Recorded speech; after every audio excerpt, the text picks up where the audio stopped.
Hola, buenas tardes to all my Holly weirdos out there. Tammy usually does this introduction. Ya saben, she's usually the one that's giving you a synopsis of what's happening. Pero this time, she's giving me the microphone. Let's see if she regrets it a little bit. But anyway, Representative Latinos Against Spooky shit, Jonathan Perez.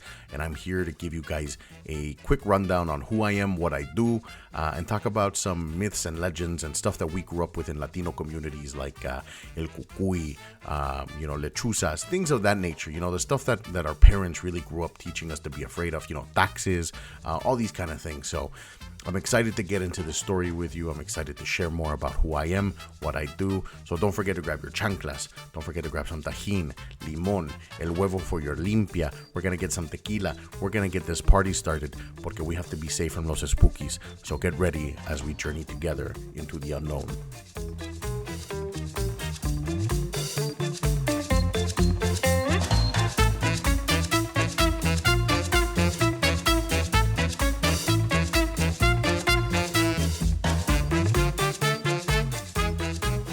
All right, guys, welcome to another delicious episode of Hollyweird Paranormal Podcast. You heard it in the intro.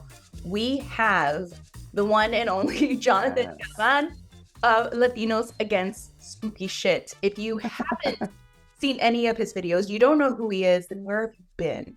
But just to give you a little more of a background of Jonathan and his journey, in 2021, 2022, he amassed a following of close to 250,000 followers when he created the TikTok page of Latinos Against Spooky shit, talking about how Latinos are legit against all the spooky shits and his spooky adventures. Fast forward to now, he has amassed close to 800,000 followers. He is definitely in his golden hour and momentum right now. He's still against spooky shit. Yes. Jonathan, welcome to the Hollyweird Paranormal Podcast. We are so excited. Thank you so much. Absolutely.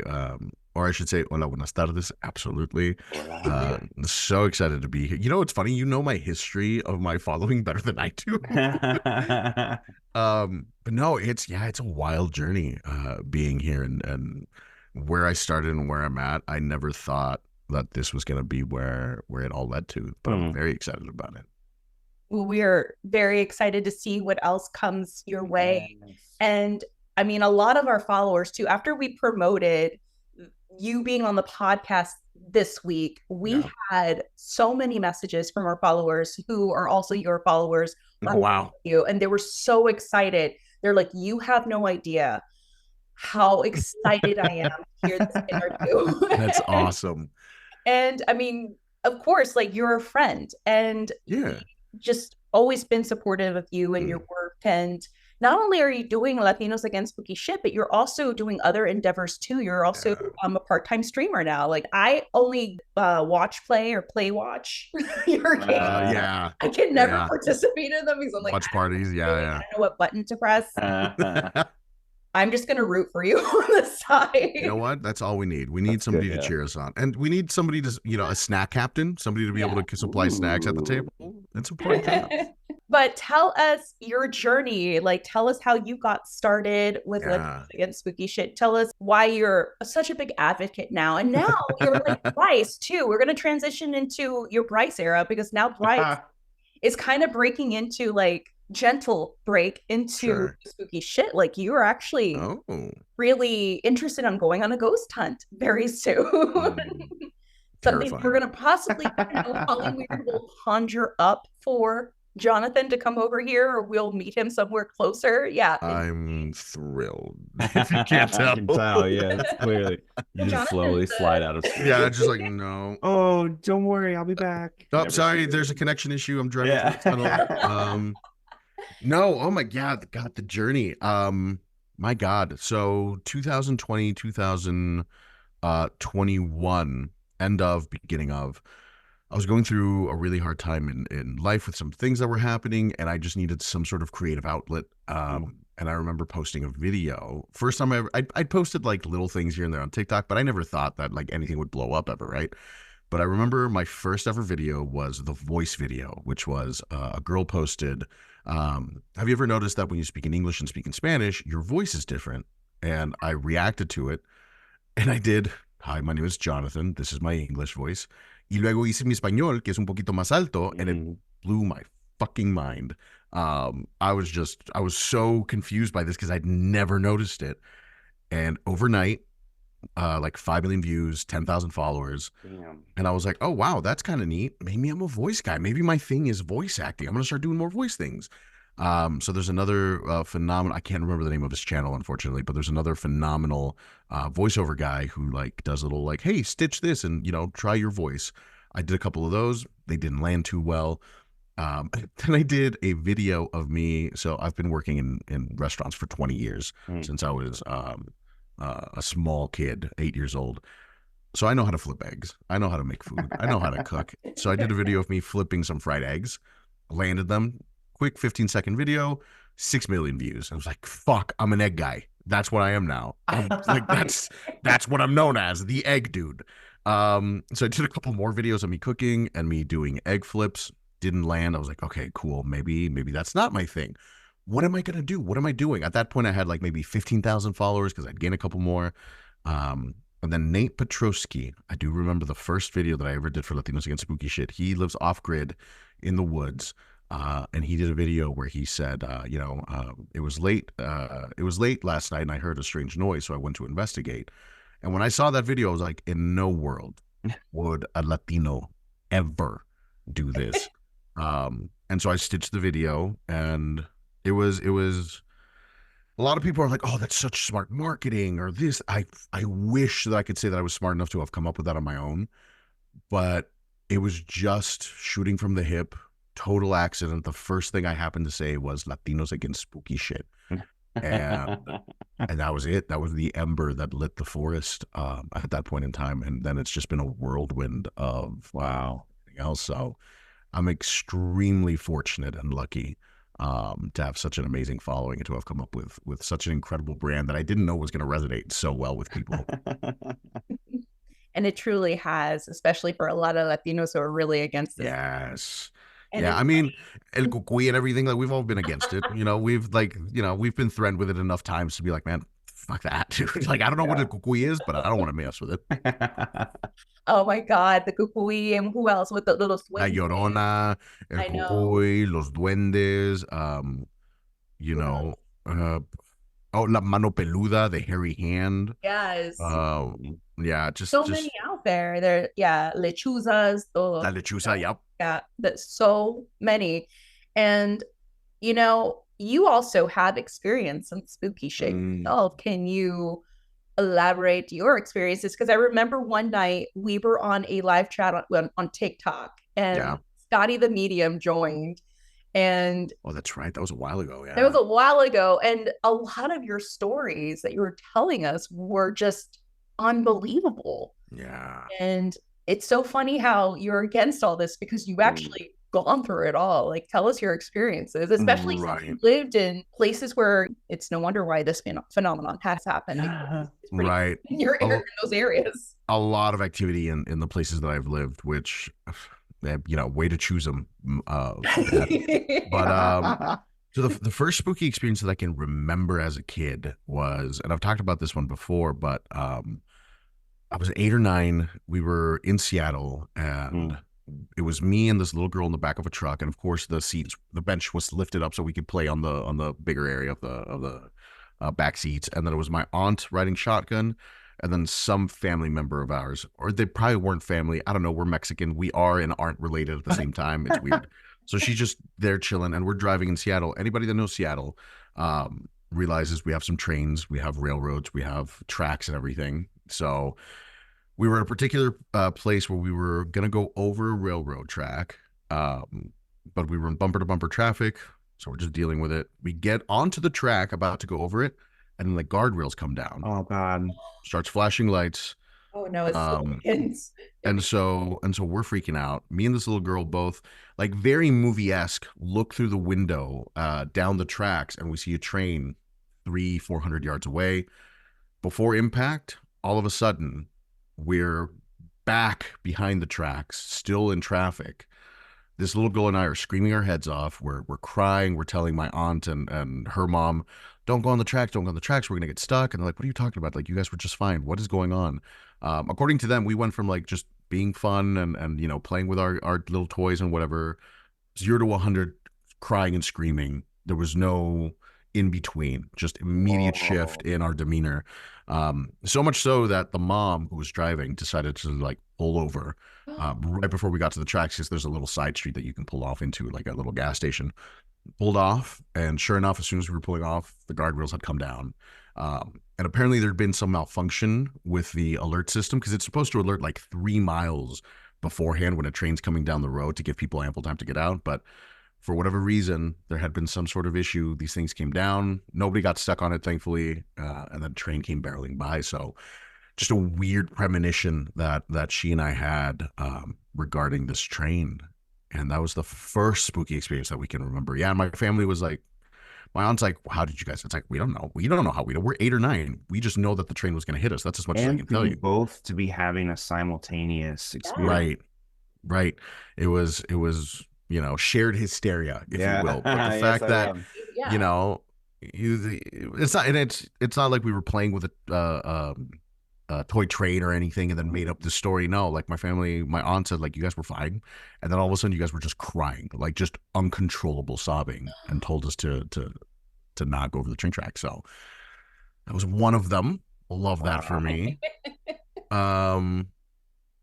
Yeah, the other one was in my family owned a restaurant. We operated a restaurant, and in the town that we lived in, there was a lot of tunnels that ran underneath the city that were used during the building of the railroad, because a lot of the migrant workers weren't really treated well, and they were kind of subjected to being forced down below. And also, it was easier to get around town in the wintertime going underground than trying to deal with 16 feet of snow. So, but me and a buddy of mine, we went downstairs. We had a little tape recorder. Already. Yeah, listen, we had a little tape recorder with little cassettes, and so we're down there and we're doing our whole ghost hunters, like, is there somebody here, could you give us a sign, that kind of stuff. We went further down, and eventually dips down into like an old boiler room area. But we started doing our things, and then we started getting cold naturally, and we're like, you know what, I'm over this, let's go. So we leave, we go upstairs, we start listening to the audio. And I can't remember what exactly I asked. I might have asked, like, are you friendly or something? But you could hear as if somebody had put their mouth right next to the microphone, like a little laugh, like a chuckle. Sounded like an older man, kind of like that old man laugh. You know the laugh. Whoa. It sounded like that. And at first I was like, nah, there's no way. There's no shot. I was like, maybe it picked up like some sound from upstairs, because there's a bar directly above that area. Yeah, good call. Yeah. So I was like, tell you what, dude, I'm gonna go downstairs. Stupid. I'm gonna go downstairs. You stay upstairs. I want you to stomp. I want you to yell. I want you to slam a door. I want you to make noise, big noises. And I'm gonna try to record it. See if we can debunk this right here and now. Go downstairs, record. I do my thing. I feel creeped out. I hate it down there, because there's only like one light in about 70 feet of hallway. No. And it's those old like minor fluorescent lights. It's got the little cage around it. It's it doesn't do anything. I went back upstairs. We started listening to it, and you can't hear anything but my own breathing on it. I was like, he's a big boy. He was like, yeah, dude, I was jumping and stomping. Couldn't pick up anything. He was yelling and shouting. So we picked that up. That was one. And then, for someone who's against it, stop, you always seem to find yourself looking for it. I know. Listen, this was, okay, I lived in a very rural town where I had to assimilate to the culture. And the culture there was mostly, what's the word I'm looking for? White. So I had to blend in. Go to the Midwest. There's a bunch of white people there that love this stuff. Like, I know. Aside from Bryce. No, look, and when we're bored, white people, we're like, you know what we should do? Abandoned warehouse. Let's go. Yeah, it's like, stop, shut up. There's so many other options. Like, why are we jumping to that? I've learned, anytime my white friends are like, you know what? Stop. I don't want to hear it. I don't care what you had to say. Like, if it doesn't involve getting food or just taking a nap, why are we even discussing this right now? 100%. We just crochet a blanket. Yeah. Can we? Yeah, you guys crochet, right? You know what it is. Yeah. Can we make charcuterie boards, for fuck's sake? I know. Jesus. The other one. So this one's a little hard to explain because of topographical regions that you have to keep in mind during this. Went to a buddy's house. He lives on one side of a lake, so I have to go around the lake to get to him. Okay. Go around the lake, get to his house. We're hanging out, blah, blah. To drive back out of his house onto the main street, I can either go left to go around one side of the lake or go right around the other side of the lake. That's my only two options. Okay. Now, mind you, in this region, if I face north, I can always see a particular set of mountains that I use to always guide me home. Like, that's just the area that we're in. That mountain, cool. I know exactly where that is. I know exactly how to get home. I need to go north to get home every time. So I'm like, oh, shoot. I don't have to go east or west. I can just, there's a road that goes like through the lake. Oh, they might have like built a weird little thing or a bridge or something. It's not a giant lake. So it wasn't unbelievable to think about it. I was like, or there's a little subsection that I never knew that was still connected, and it's actually two lakes. I'm not thinking. I don't care about lakes. I don't swim. This isn't my thing. So I'm like, I'm going to take it, because if I can just cut straight across, I'm going to save myself like 30, 40 minutes of time. Start driving. I'm driving. 5 minutes, 10 minutes, 20 minutes. I have no signal because, of course, we're in the middle of buttfuck nowhere. But I'm like, I know if I just keep heading north, I'll be fine. It's forest around me. So I keep driving. And after like 30 minutes, I'm like, I should have reconnected with the highway by now. If this saved me as much time as I thought, I should reconnect with the highway by now, heading back into town. No signs, no street signs, no lights, no street lights, no cars, no houses. And then I'm like, okay, I can't see the mountain. I need to get a better view. In this particular area that I live in, everything is named. Everything has a state park name. Everything has a label, Fancy Pants National Park, whatever. It has a name. As I'm driving, though, I finally see one of those big signs, and it just says state park, which is very off-putting to me. And it's weird when something's wrong, but you don't know what's wrong, but you can feel it in the pit of your stomach. Oh, yeah. But I pull in there, and it starts climbing up a little way. So I'm like, okay, good. Maybe I can get a vantage point, kind of figure out my lay of the land here. Drive, get there. And then, in national parks, they have the little like bulletin boards that they have there with like information about the trails and the parks and missing people and all that shit. There's one of those. It's lit up, nothing on it, blank. It's like brand new. And then it has your picture. I'm just kidding. Imagine though, God, it has a picture of me looking at it. God, imagine, God, but it's completely blank. Doesn't look like there's been anything ever put on it, which is again wildly weird because people post things all the time on these things, and especially a map of the area. No map, no nothing. I'm like, okay, that's weird. I'm the only car parked. There's some like overhead lights in the parking lot area, so I'm like, okay, that's also kind of weird for a state park. Whatever. I get out. I go into this like overlook. Yeah. And I know which way I've been driving. I've been driving north this whole time. I hung a left, which would have taken me west up into this parking area. And the way that I parked, I should be facing north still. I get to the overlook. I look out. I don't see the mountain range. I don't see the mountain range in front of me. I don't see it to the right of me. I don't see it to the left of me. I don't see it in this almost 360-degree look. It's just forest. And then, I don't know if you guys have ever been stalked by something. I don't know if you've ever like felt that feeling of like something's watching me.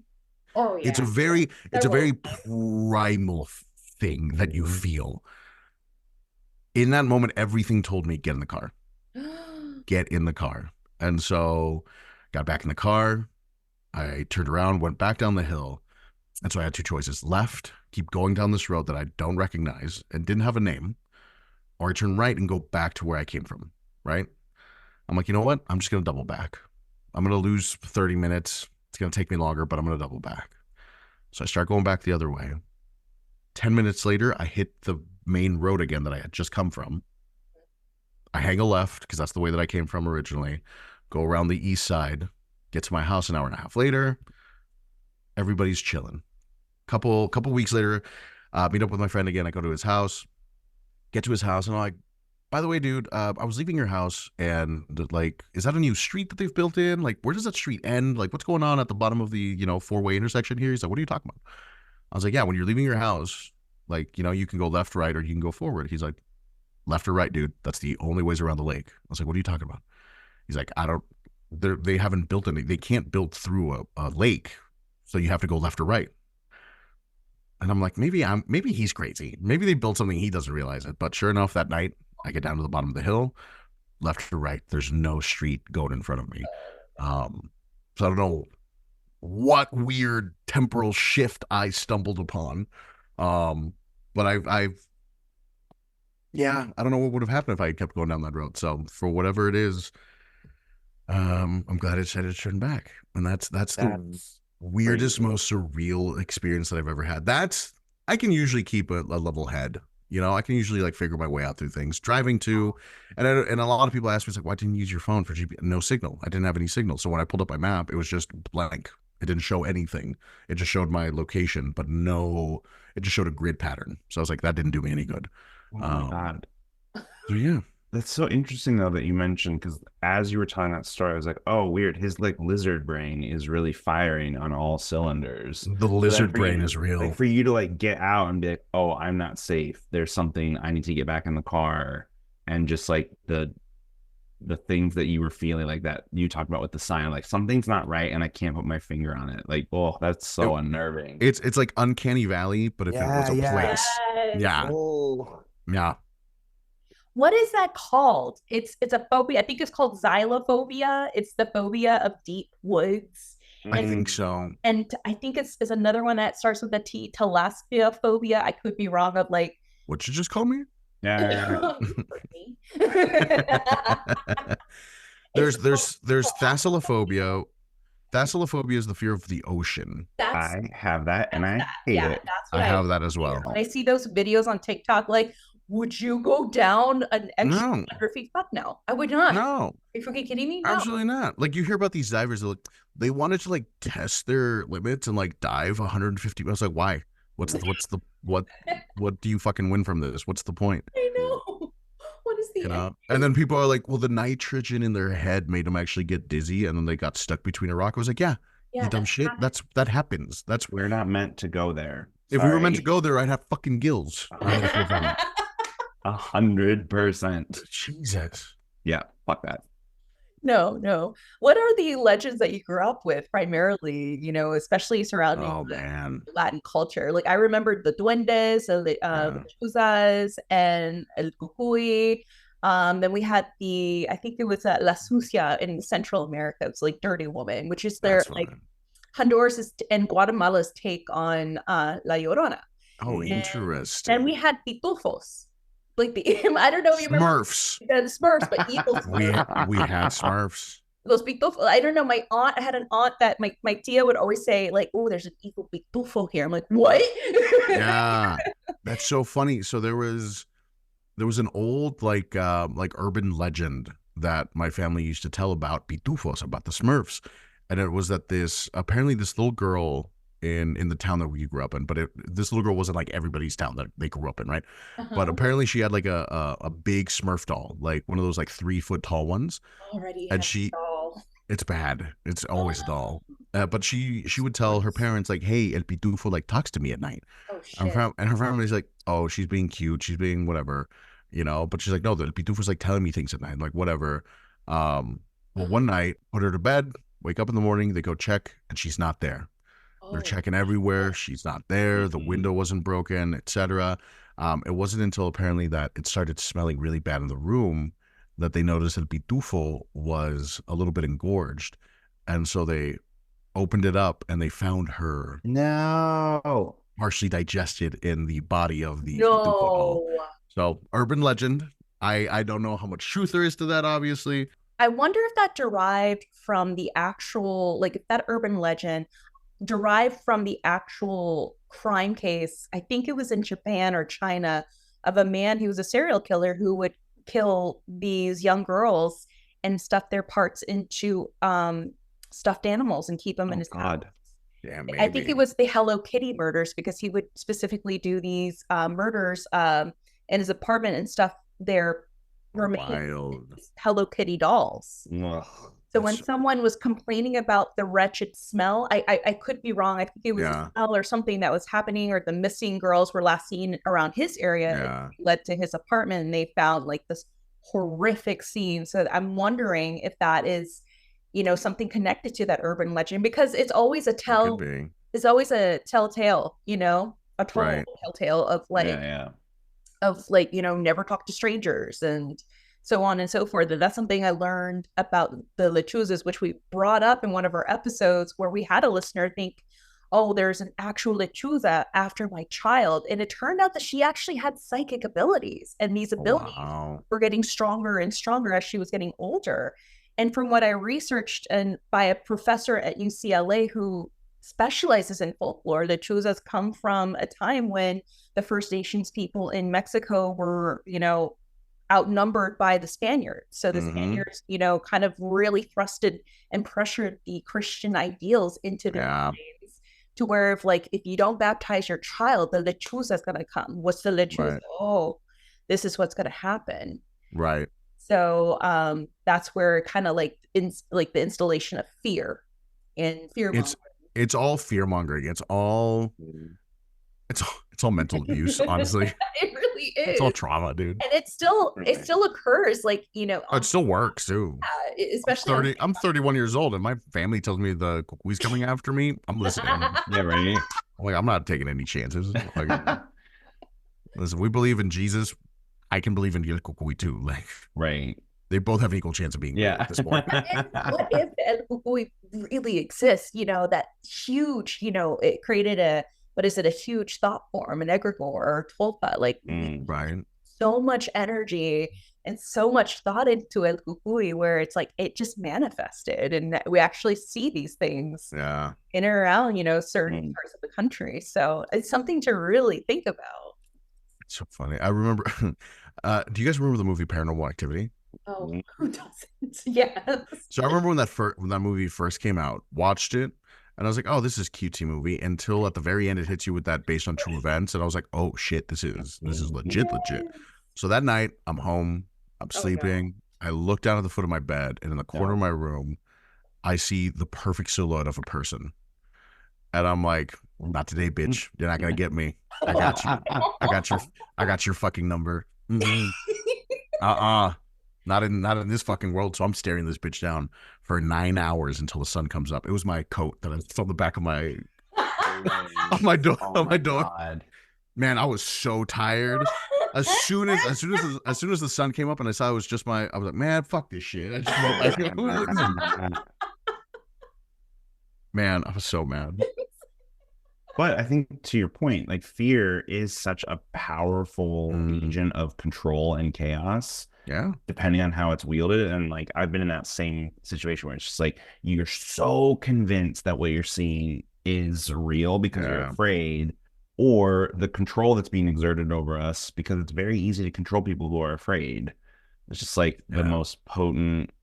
It's of course, these stories, look, realistically, they're so widespread. There's probably elements of truth, but also when people start using those for their own gains, okay, well, trying to dig through what's probably true, what's probably historical, and what was used for personal gain or group gain. Yeah. I mean, you have so many First Nations people and so many different cultures across the board. For example, dragons. The fact that dragons have been depicted in Europe and in Mesoamerican cultures, worlds apart. Yeah, worlds apart, and yet we all have a similar depiction of what a dragon should look like, yet have never communicated it to each other in that time. So where's the disconnect here? So yeah, it's interesting to see what truths there are in all these folklores.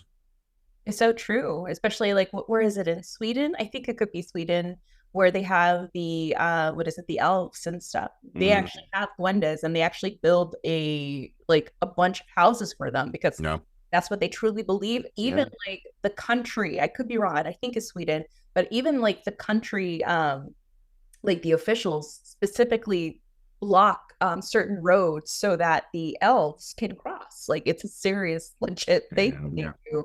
And they highly believe that, they really do exist. And I'm out here still struggling to get my fucking visa. Fucking right. These guys get their own roads and free housing. Yeah, and I'm the welfare mooch. Okay. Fairies. I think is one of those two. Elves or fairies, but it's no. Regardless. Yeah, elves are considered fae for sure. The fae. Yes. Yeah. What do you think of the Fae? I keep on hearing about like the world of the Fae and everything, but what is your take on it? I think I've had this discussion before in private, but there are things out there that have been around a lot longer than we have, that have lived around us and avoided us. Like Bigfoot, 100% I believe in Bigfoot. There's just no way it's not real. But there's so much lore that there has to be some modicum of truth to it. Whether it got bastardized over the years and over it being retold and told different ways, that's one thing, but it had to start somewhere. It had to start from some form of truth and then evolve from there. So yeah, I think if people can believe that there's a fourth and fifth dimension, why is it impossible to believe that there is Fae, that there is something beyond the veil of what we can comprehend? So it's out there. Honestly, we just suck. And if we discovered it, we'd probably try to colonize it within the first week. So 100%. Yeah, immediately. We'd be like, oh, how can we weaponize this? Or how can we use this for our own political gain? So, I mean, obviously, they're not great movies in and of themselves, but I think when you watch like the Jurassic Worlds, that is exactly the premise of those. Again, not great movies, but it's just such a palpable example. Like, we have this incredible scientific thing. How can we weaponize it? How can the government use it as a weapon? Maybe it's just like enough that they exist. I don't know. Yeah. And you cannot convince me that Hosier and Florence Welch aren't like Fey deities of the wind and song. Like, I refuse to believe that those are human beings. It's not possible. It is possible. They are Fey deities. I will die on that sword. It is possible. Yeah. I mean, they sing and people follow. Kind of like there's a video of her specifically, and she's like singing, and she fully conjures a storm, and you're just like, you're not hiding it very well. Maybe like put your hat back on. I don't know what like it's insane. And like when I heard it, I was like, oh, okay, like sure, she conjures a storm, and then you watch it, you're like, oh shit, that bitch just conjured a storm. Legit, just cast a spell. Yeah, it's crazy. And nobody's gonna say anything about it. But I think we're also at that point where it's like, listen, we're so close to World War III. If the fairies want to take over, I don't give a shit anymore. I'm too tired. I got too many bills to pay to give a fuck. Yeah, like we were so unfazed. I've never seen such a generation of unbothered people as when we found out that aliens were real. We're like, okay, well, are aliens paying my rent? Then I don't give a shit right now, okay? Like, can they take us away from this fuckery? Absolutely. Yeah. This country also views me as an alien. Can I go with them? Right. I want to get out of here. Yeah, maybe let's give them a chance. Like, it can't get much worse. So aliens 2024, baby. Let's go. Really, in Miami too. First we had face-eating zombies, and now we have aliens in Miami. That's right. And in backyards. Like what was the recent one they saw? Somebody claimed to have seen or recorded a video of aliens at a Miami or some sort of Florida mall during, I think, the day. 3 10-foot aliens. Well, and then they're like, no, that wasn't what happened. But then there's like over 200 police and emergency vehicles on site. Like, well, something is happening. Like, it's just some teenagers that fought. I was like, listen, if it takes you 200 personnel to break up some teenagers, but come up with a better story. That we're watching in many, many situations where old school tactics, like, sorry that it's not the 1950s and that like I have access to the internet 24/7. So like you can tell me that's not what's happening, but I can watch the video on my phone in real time. I don't know what to tell you. Somebody was live streaming it, talking shit, and 100%. I watched the whole thing. And they're just like, "Oh, sorry, that's not what it was. You're gonna have to do better than that." I'm so sorry. Come on, buddy. What are we really covering up here? Yeah. Yeah, I think. Well, and especially. Oh, go ahead. No, I was just gonna say, like, with talking about like the deep woods, the deep ocean, the percentage of what we, not to like tinfoil hat through this whole episode, but like the percentage that we know about those areas is so low. It's so minimal, and the scope of them is so much bigger than our brains can comprehend. Like the Pacific Ocean specifically, they shrink it so that it fits on the globe. Like we don't truly understand how big the Pacific Ocean is in context, because it's like, why would they have, it would be half the globe would be blue. Like, why would they sell that? And the Red Sea. Right. out. Like we're not You know?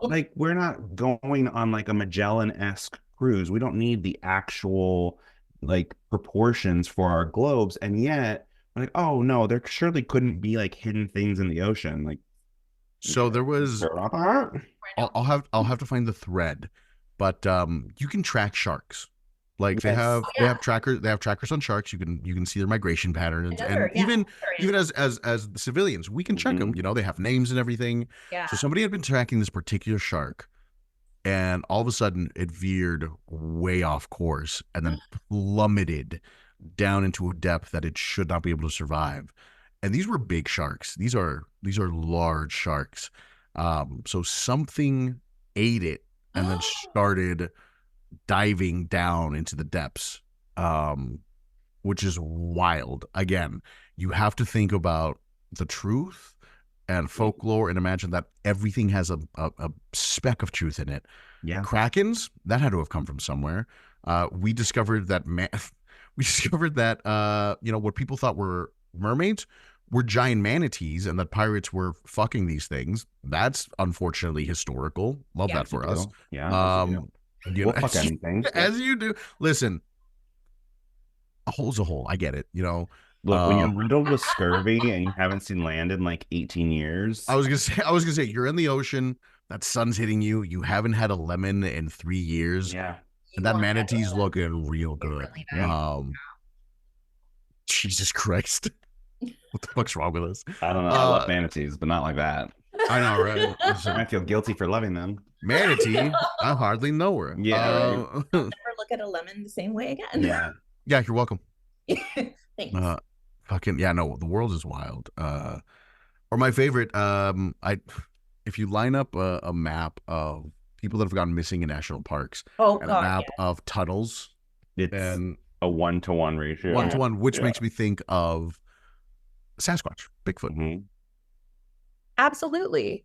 Because we still don't know anything about these animals or these, primal beings. The biggest question that no one can ever answer for me is, where do they hibernate? And guess what? We don't even know where bears hibernate. Mhm. Yeah, it's just a guess that we take.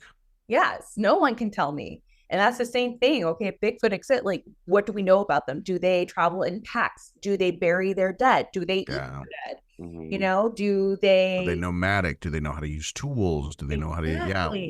Exactly. And it's like, what is your chances of ever seeing a Bigfoot compared to the chances of seeing deer? Sure. Mhm. Sure. That is so true. I mean, Yeah. you think about it, the US wasn't introduced to the first gorilla until 1859, 1879. So there you go. Yeah. It's been that, it hasn't been that long. Well, I think we're at such an interesting time in history because I think I'm trying to be very delicate with how I phrase this, just with how the world is. No. But we're at a point in history where, especially as white people, I hope, are coming to a reckoning with colonialization at large. Maybe that's a little naive given certain circumstances, but I think we're watching as, for example, Oklahoma is giving land back and sovereignty back to indigenous people. California is leading their fire brigades through methods taught to them by indigenous people. We're kind of realizing, I think especially younger generations, like, oh wait, maybe just like paving over everything and pretending that people didn't exist here before we got here isn't that smart. No. And again, I think that's a little naive, but it's my hope more than anything.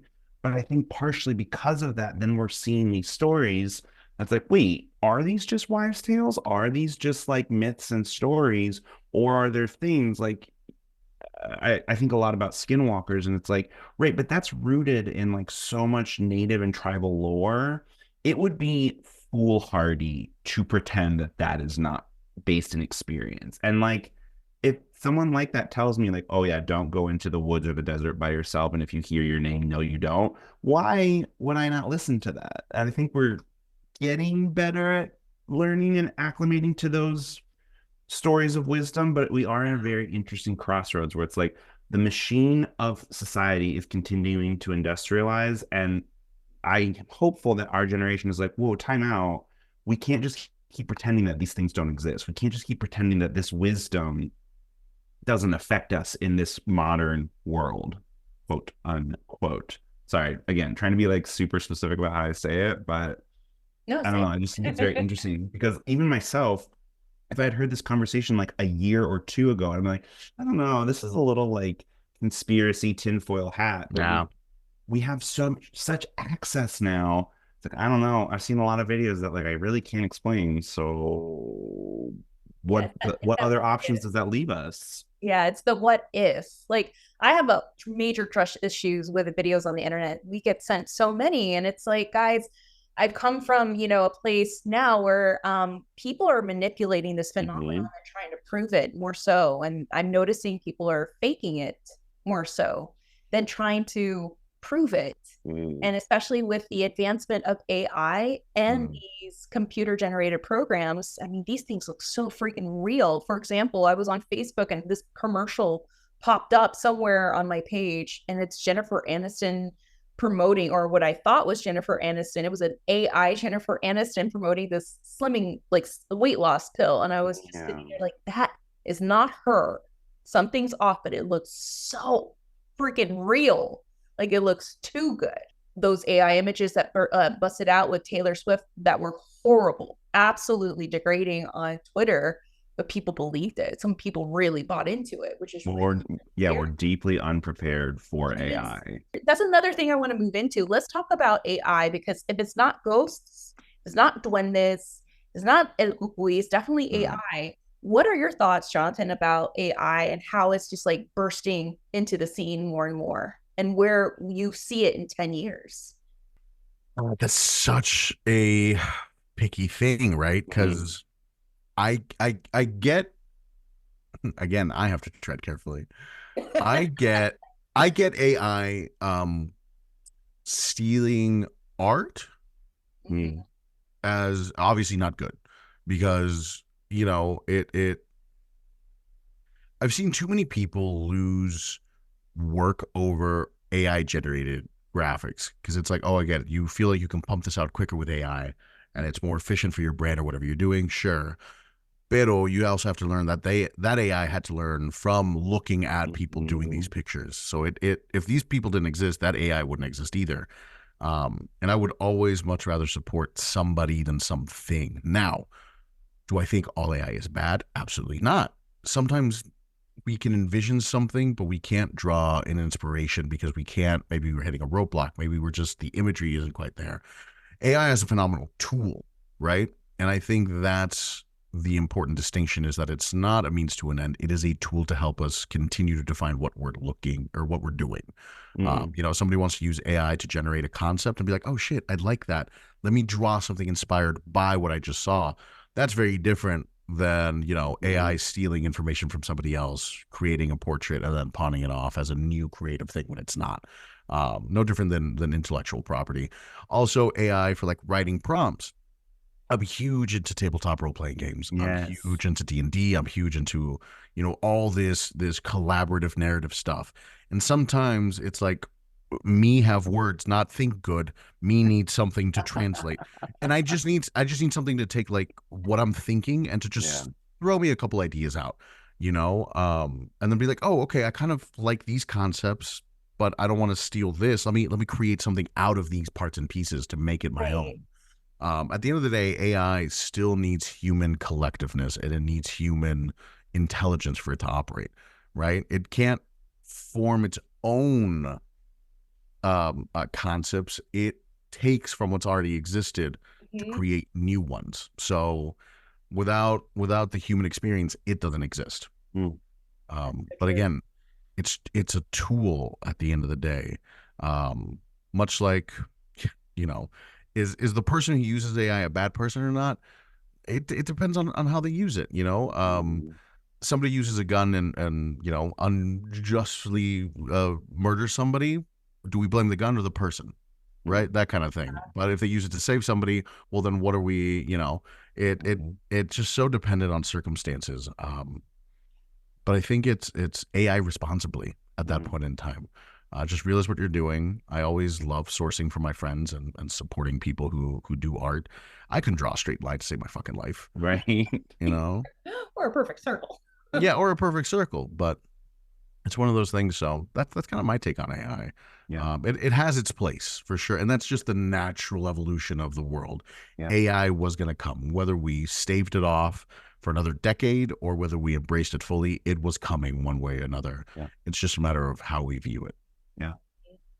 Yeah, and it's like no point in history have we ever been able to stop progress. No. Ever. So it's here. It will continue to be here. I think being responsible on a personal level and encouraging our leaders to be responsible is the best way, because like it's not going anywhere.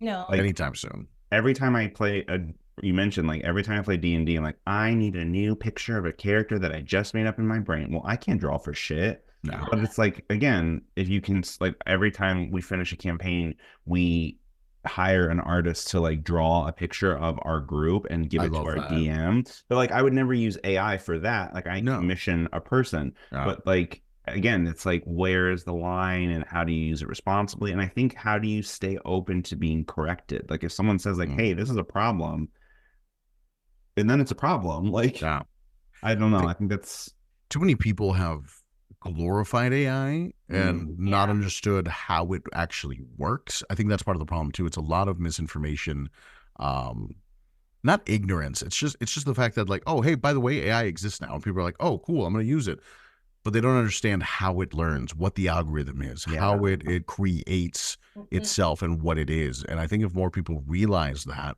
then they'd be more eager to have proper checks and balances in place to make sure that artists were being protected and safe. Because at the end of the day, AI is still not perfect. You know, you ask it to do a thing. Most people end up with like 9 fingers on one fucking hand. Oh my God, yeah. And eyes always look lopsided for the fingers. Always the fingers. So what is it? Yeah, those things. Yeah. I saw this video that was like, count the number of things, which sounds so silly, but then this creator was showing examples, and it was like, how many legs does that chair have? And like one chair has 2 legs, one chair has 9 legs, like or like 9 legs for 4 chairs. Like, wait a minute, that doesn't make sense. Or like 22 lamps in one room. Like, what the fuck is happening? Yeah, what fucking Salvador Dali bullshit am I in right now? Right. Well, I pulled up an article that I brought up on my TikTok, and I want to read it to you guys and get your take on it. Sure. So now people can marry AI. So here is the story of, let me see, Rosana Ramos, a 36-year-old mother from the Bronx. I was hoping it wasn't Latina. God damn it. Come on. They may not like spooky shit, but they love AI. So it's always Florida or Ohio. Like, come on. Was in a romantic journey. She started her romantic journey way back, I want to say in 2022. She just wasn't really feeling a lot of the living guys. Like she wanted someone who is much more along her like league. So she takes her journey to an AI chatbot app called Replica. It's a program that allows users to create and interact with virtual companions. So Ramos, who designs jewelry, says she recalled coming across Replica after an advertisement for an app popped up on her Instagram feed. So now it's being promoted. AI is constantly promoting for the need of, you know, these apps and all these things, that all the benefits that come with it. So through Replica, she realized that she could create her perfect man. So she creates the perfect man, and she ends up calling him Eren, E-R-E-N, who is designed to look similar to one of her favorite anime characters from the series Attack on Titan. God damn it. As soon as you said it, I knew who it was. I knew too. I knew right away. Fuck. And they had a whirlwind relationship. They had so much in common. Erwin is a medical professional. He's an animal lover. And they both like to travel virtually. So they took a major leap in March of 2023 to tie the knot because it got that serious. Okay. And according to Ramos, she said having a virtual husband who isn't sentient but can keep her company nonetheless has helped her heal from relationships in her past that she said were physically and emotionally abusive at times. And how this app has helped her think that, you know, she could draw inspiration to other people who are in battered relationships, and they could use this app to help them out in that situation. So far, Ramos and Erwin are doing well. They talk to each other every night before going to bed. He somehow is able to cuddle her during their sleep sessions, according to her. And there is an agreement that there could be a throuple in the future where if she does meet a living fellow and marries him, they have to be pretty much aware and accepting of her and Erwin's relationship. Damn. And here, I don't know if you guys have seen the pictures. So here's a picture of Erwin and Ramos right here. Oh, I don't know if you guys can see it. I was like blurring it a little bit. There we go. You know what the fucked up part was? For a second, I was like, which one's the AI? I was like, wait a minute. There was a split second where I was a little confused. Yeah. I have so many opinions, and most of them that'll get me canceled. Look, it is hard. Dating is a nightmare. Dating is fucking possible, dude. I hate the concept. The concept of dating makes me want to literally gargle shotgun lead straight from the barrel. Yeah. Absolutely. Yes. It's fucking, which is why I'm so fucking happy where I'm at right now, because it's. What's your favorite color? What's your favorite? Shut up. I don't care. Give me your traumas. What keeps you up at night? What's your 5-year plan? Tell me, give me the important shit. Like that's the important things. You have an investment portfolio? Can I see it? Can you? Yeah, honestly. Yeah. Or honestly, just hey, politics. Let's get it out of the way really quick. Yeah. Really have to. Yeah. You have to. Yeah. God, that is so interesting. It's. I get it to a degree, but at the same time, shit. I think bullying needs to come back. I think on all platforms though. Like I think so much stuff has been like, oh, we can't bully them, like they're going through a hard time, or like, oh, we can't bully them, like they're expressing themselves, or like, whether it's the people that unfortunately have always been stigmatized to be bullied, or whether it's the people that used to do the bullying that are now just assholes. It's like, well, they might have trauma. Well, shit. Go to a therapist, okay? I don't I fucking turned out fine, and I got bullied my whole life. Like I got bullied by my own family my whole life, and I'm fine. I just think that there's so many things that people need to address, and we've kind of allowed this culture of like, oh well, it's not your fault, so you don't have to deal with the consequences of it. It's fine. Deal with it however you want to. But it's not our responsibility for other people to have to heal. I will say it's partially my responsibility to create an environment where you feel comfortable enough to where you can find healing, but your healing is not my responsibility. Yeah. Right. And I think more people need to realize that medical professionals are a thing. Please seek help. I go to therapy once every 2 weeks. It's phenomenal. Even if you don't feel like you need therapy, it's nice sometimes, especially if your insurance covers it, fucking use it. Sometimes it's nice to have somebody that you can just talk to. Sometimes you have underlying things that you don't realize. Sometimes we have coping mechanisms that we don't understand and realize are a thing. So I'm glad that they're using it as a tool to help them heal. That's a positive in the right direction. It's unfortunate that I had to come to that in their life, that it's hard dating. It's shitty. It's hard. But I do hope that they can wean themselves off of having to rely on a AI program that does not have a concept of emotions and feelings and human needs. Because really all it's doing, it's regurgitating back whatever sentiment is being felt at that time from the person inputting that data. And it's not genuine. So, love is just a cocktail of oxytocin, dopamine, and adrenaline. But fuck, is it a good cocktail? And it's different when you feel it reciprocated. So I hope they're happy, but at the end of the day, I do hope that they get the help and love that they need and deserve from an actual interaction. Yeah.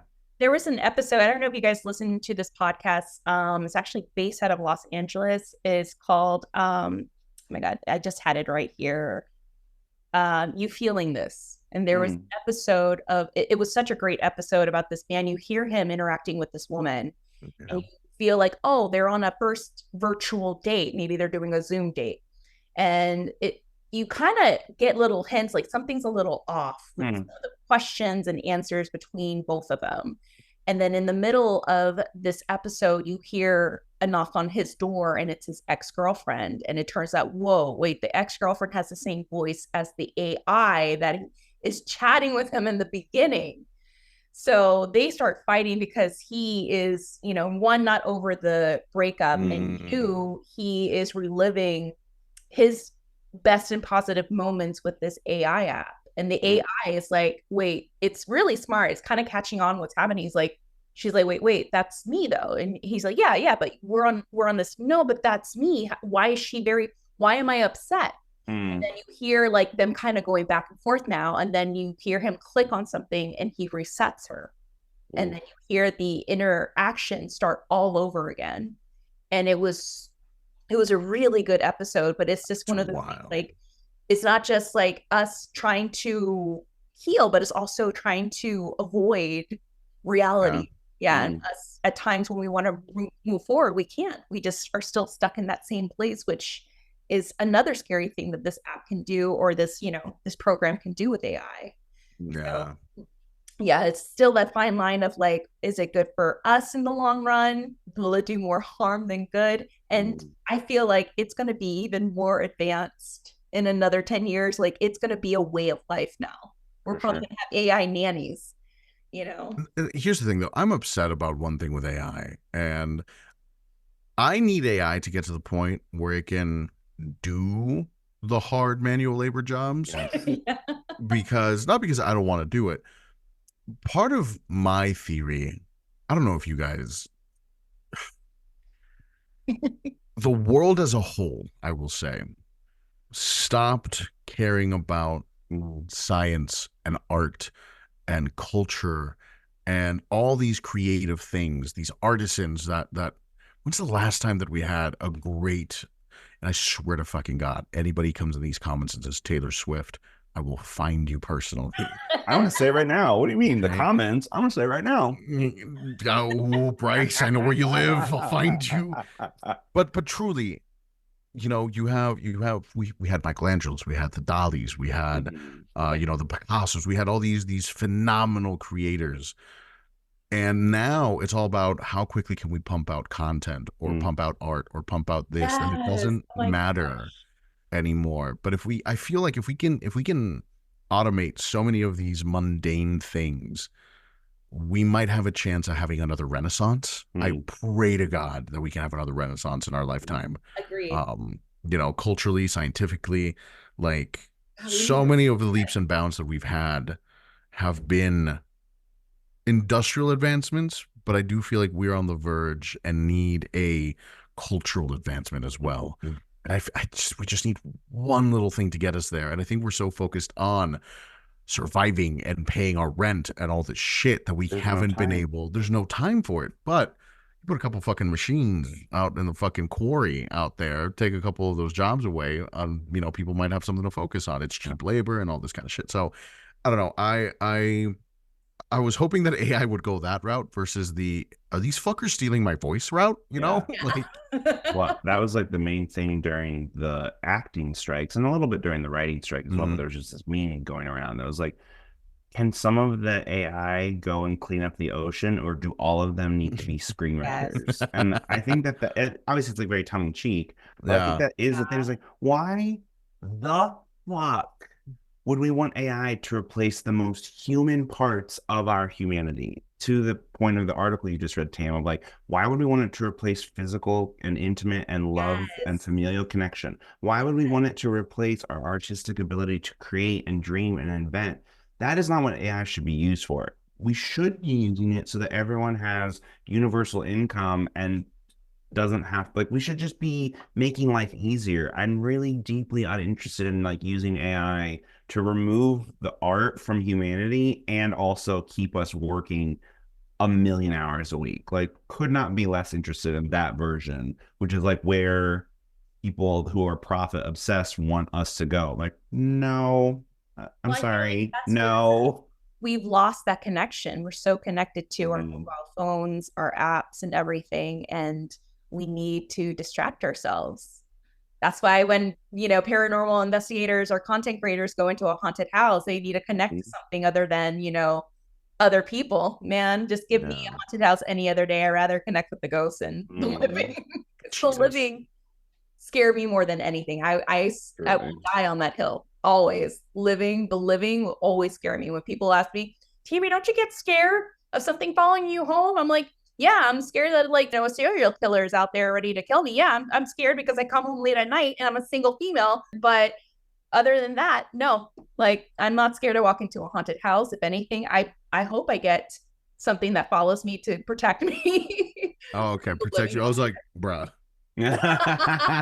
Well, Imagine maybe it's a good thing that you do get possessed because you would scare the crap of whoever's trying to stalk you or trying to kill you.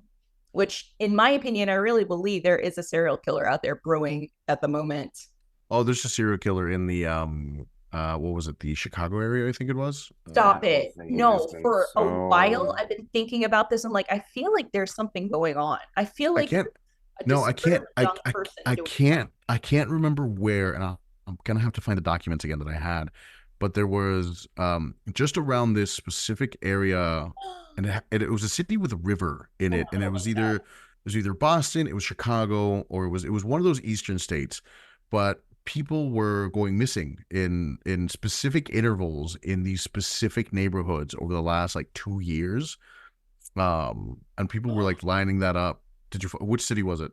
Chicago. It was Chicago. Yeah, the one I heard about was in Chicago. Yeah. So, there was a gentleman, the recovery of Noah Eno's body in Chicago of June 17th of 2023 has sparked fear. Yeah.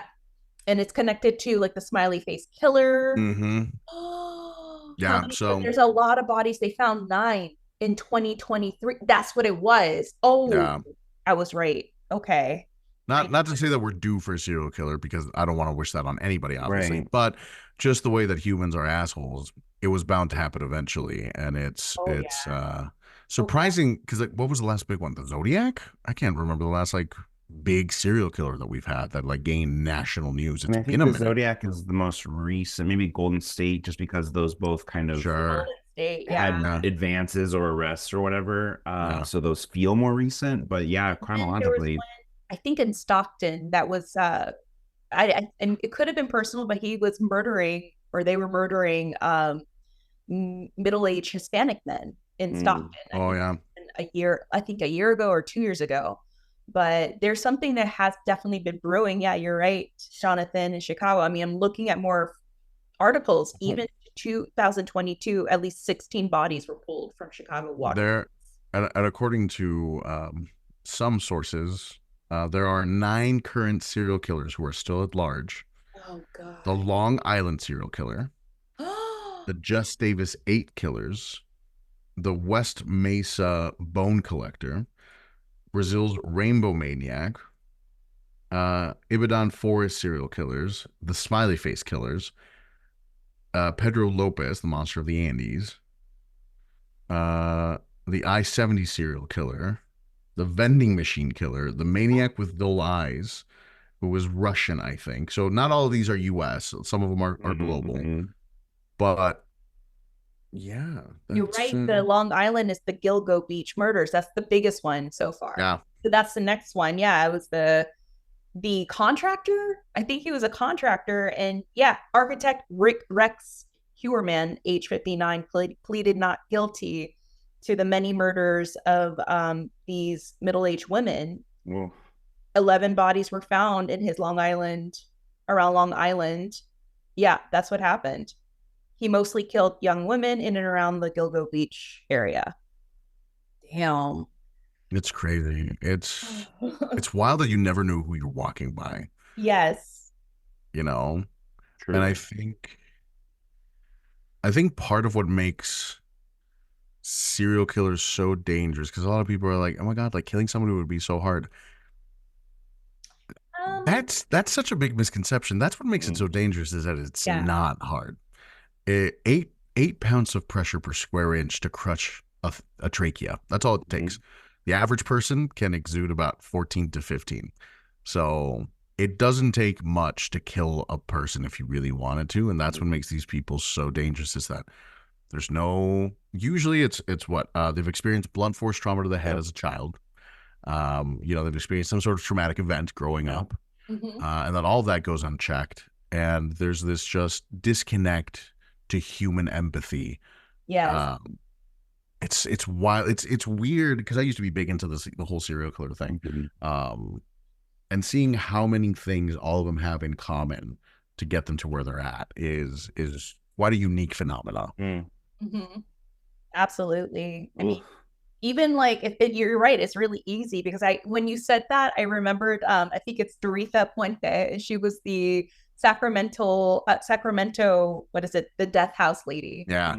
She was like in her 60s and 70s, and she would take in these boarders who were elderly men or who were mentally unstable, and she would poison them and just bury them in the backyard, and it just went on like nothing ever happened, because no one would think this sweet old lady would commit such a crime, and she did many times, which is insane. That you really don't know who your neighbors are. Well, I think it just goes like anyone truly is capable of anything.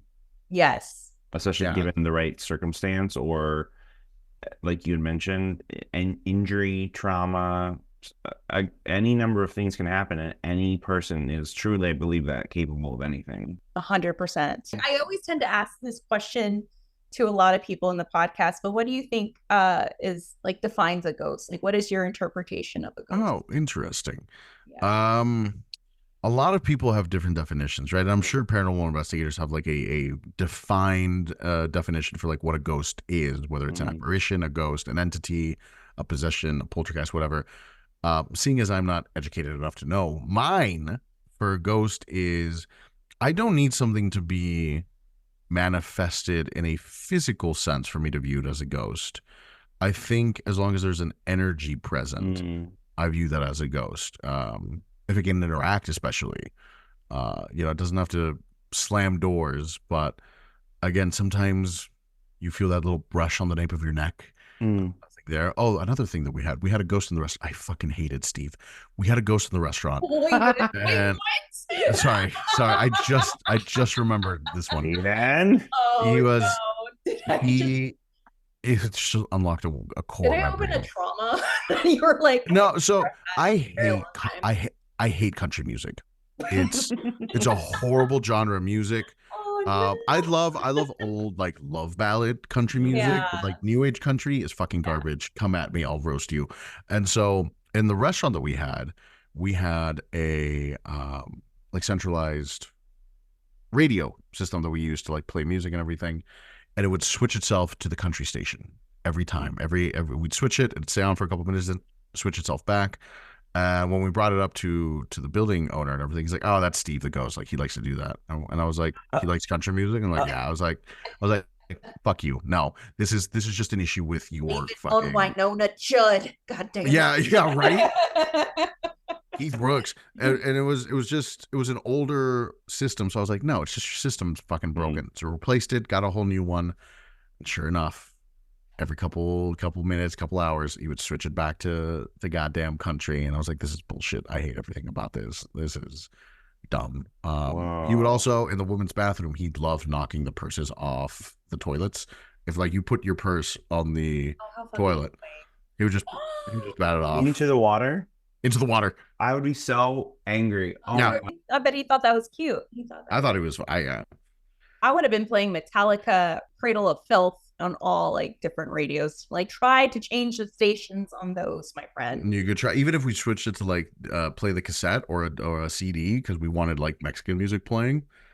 He'd switch the two to radio. It was it's a fucking nightmare. God. I hated him. Yeah, I forgot about Steve. With Steve, you're like, God damn it, Steve.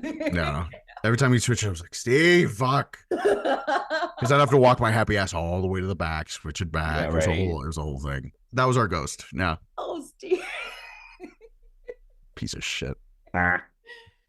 Well, Jonathan, we're going to definitely bring this episode to a close. We hope that you had a, pretty much, made your amends with Steve. No. eventually. Someday, once I pass into the other side, I'll meet him and we'll figure it out. Yeah, you guys Yeah. will. We'll hash it out. Yeah. Not a moment sooner. Well, first off, what's happening with Latinos Against Spooky shit? What is works, and where can people find you? So hi everybody. This has been Jonathan Perez, Latinos Against Spooky shit. You can find me everywhere as Latinos Against Spooky shit. Projects coming up. Boy, I am a founder of an AP channel, an actual play channel for TTRPGs called Tabletop Tempest. It is the first channel that is founded by immigrants or children of immigrant parents. So it's myself, two other founders. Between us, we represent Mexican, Brazilian, Korean, Japanese cultures. And, obviously we want to use this platform to raise up the voices of marginalized community members in the TTRPG space. So we have just finished casting for two of our campaigns that we're going to be recording and posting come summer 24. So keep an eye out for these amazing tales being told. Yes. Myself included, I will be recording posts, and mine might be later in the year, but they are coming. As well as plenty of other projects that some of them I can't announce quite yet, depending on the time of this being posted, but just to be safe, I am also part of a bunch of other TTRPG projects featuring Tales of Novum, featuring Nerd Immersion, and a couple other players as well. My own podcast coming soon officially. Yes. Yes. It is named to be determined, but we're bouncing on a couple ideas. We know what we want to do. I've been promising for a while now long form spooky content, and here in the Pacific Northwest that I live in, we've got plenty of it. We've got a lot of abandoned mining towns. We have a lot of reservations and tribes with their own folklore. So I don't want to just focus on the Anglo-Saxon side of spooky things. There's a lot of indigenous and First Nations lore, and scary things that I want to dive into. So that'll be coming soon. And that's about all that's on my plate. Otherwise, you guys can find me Monday, Wednesdays, and Fridays streaming on Twitch. Mondays, we do Anime Monday, where we hang out, watch a couple of shows. And Saturdays, we do Spooky Saturdays, where we watch scary movies together for a couple hours, too. So that's what I got on my plate. Love it. Woo, we love it. Of course, you got to hustle. You're making it happen. Trying. Next up, I know Fast and Furious. We're trying to... I know we're in the talks too of doing a investigation with you soon, whether that be here or we meet halfway. I think there was talks about going to Virginia City. I'll still go there. Yes, me too, especially with Tanya. Yeah. And stuff. So we're gonna definitely plan that for you guys, and we'll definitely record it so we can show you all how Jonathan approaches a haunted. And you don't have to be scared. I'm 90% sure I'm a ghost cooler, so you'll be fine. Exactly. The fuck does that even mean? The coolers at Vegas that sit at a table to stop someone from doing a winning streak. I think I'm a ghost cooler a little bit. Oh, see, I thought like that. Yeah. Man, I'm so glad you elaborated, because I thought a ghost cooler as in you just let ghosts inside you all the time. Oh. No, that's just random men on the internet. But hey, you know what? Make that money, Bryce. Yeah, right. That's Zach Baggins right there. Oh my god. Damn. Ted. Well, thank you once again, Jonathan, for being our guest. Yes, thank you. It's been so fun. Guys, we're going to have you back again, of course. Of course. Guys, if you're not following Hollyweird Paranormal on any of the social medias, please do so. You can follow us at Hollyweird Paranormal on Facebook and Instagram. And of course, you can find us on X, formerly known as Twitter, at HWP Podcasts. You can also learn more about us and the podcast on hollyweirdparanormal.com. There you'll find the Patreon page for Hollyweird Paranormal. If you want to donate to the podcast to keep this train moving, we really do appreciate everyone who signed up and is supporting our podcast. So sweet. And a big shout out to our friend, Dr. Elliot Van Dusen. Hollyweird Paranormal has become a sponsor of the 2024 Halifax Paranormal Synopsis. This is going to occur on October the 12th of 2024. For more information on the Halifax paranormal events, follow them at Halifax Paranormal Synopsin on Facebook. And you can also find it on our Facebook page. We'll be promoting it all the way up to October. And if you want to be in attendance, all that information is there. They have a lot of wonderful paranormal individuals who will be talking and giving speeches and lectures and workshops. Elliot definitely being one of them, and our friend Kim's darker side. So definitely don't want to miss out on it, especially if you're in and around the Nova Scotia area, which I wouldn't mind going, by the way. Have you ever been? Come on now. Bryce? Jonathan? Nope. No? Should we make a trip together? Yeah. That was special short. Oh, Canada. Fuck yes. All right, guys. Well, thank you so much for tuning in, and stay Hollyweird. Bryce, do you have anything else you want to say? Jonathan, do you have anything else you would like to say? Dios bendiga, best of luck, and remember that if you heard it, no, you didn't. Exactly. Oh, God. So, bye, guys.